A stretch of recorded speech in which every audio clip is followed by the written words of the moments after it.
We've talked about listening skills. Now we're going to discuss advanced listening skills. Now that you know how to question a customer, know that it's also important to listen to the customer's response. Even when not questioning a customer, listening remains at the heart of excellent customer service. We talked about listening skills already, about focusing on the customer, non-interrupting, and active listening. Once again, since listening can be one of the weakest communication areas for most people, we're going to discuss some of the obstacles that do exist and how to overcome them. As there are several obstacles, and we're going to list each one and find out how to address each individual one. Some of these obstacles are visual distractions, noise distractions, bad phone connections, difficulty understanding the customer, your own fatigue and stress, and preconceived expectations where you think it's that the caller's needs sound like the previous caller's needs. Remember, these can also be barriers on the customer's side as well. You may find yourself repeating information to them. So what you can do to minimize these obstacles and become a better learner are the following. Let's address each one. Now, the first listening obstacle we're going to discuss are visual distractions. Over the phone, these can be particularly annoying and difficult to actively listen to a customer over the phone. This distraction could be other coworkers gathering nearby and speaking and just making general noise. It can be a magazine on your desk, a colleague gesturing at you, or even something going on in the call center. It's anything that catches your eye and causes you to lose concentration. That's a visual distraction. To overcome these, you want to focus on taking notes, or sometimes even closing your eyes and visualize the customer speaking to you.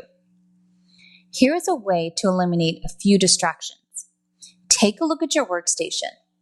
Do you have anything visually distracting laying on it?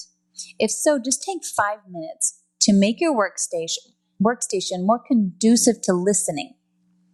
This includes removing visual distractions in your cubicle, as well as making sure that a notepad and pen are available for taking notes.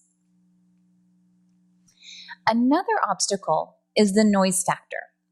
This can be from your call center surroundings or your customer surroundings.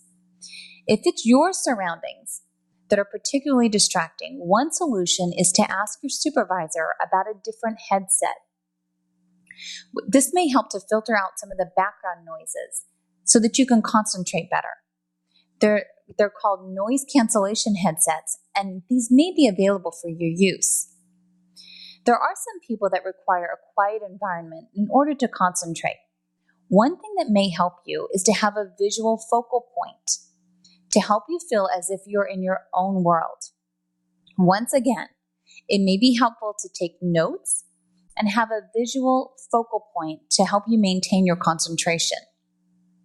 Many times, this type of noise is most difficult for those with a mind that struggles with concentration. So it's good to eliminate competing factors for your attention. Some additional listening obstacles are bad phone connections. They can make it incredibly difficult to hear each other.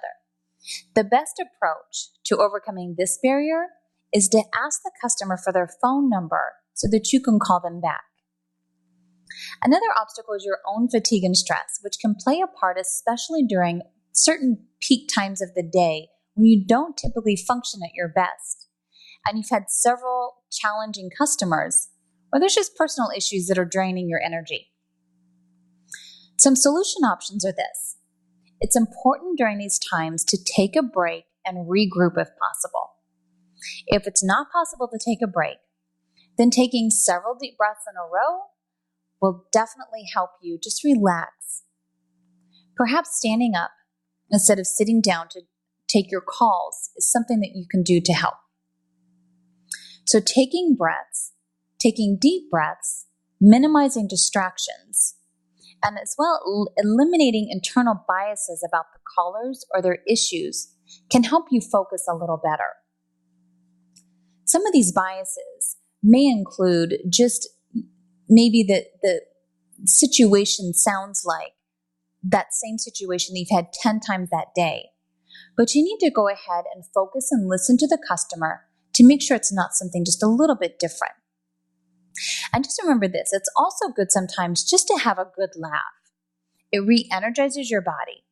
And if you are having a bad day, then by making someone else's day better, you will also feel a little better about yourself. So put your energy towards turning the customer's experience into a positive one.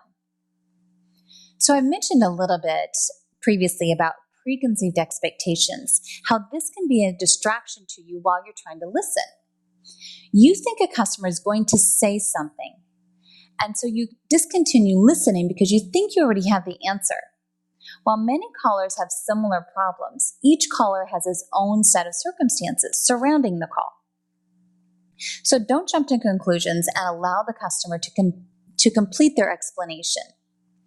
Another part of preconceived expectations are our own listening biases.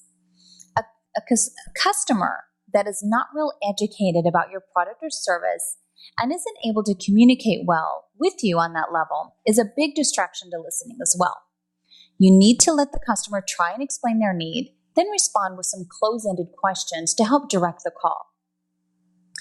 A huge distraction to listening can also be a customer's negative tone. This was mentioned earlier, and the solution to this can be raising your commitment level to satisfy the customer. That seems simple, but when you really have this as a large thought in your head on these difficult calls, it helps you to listen for the issue and ignore the tone as much as possible to own the solution and satisfy the customer.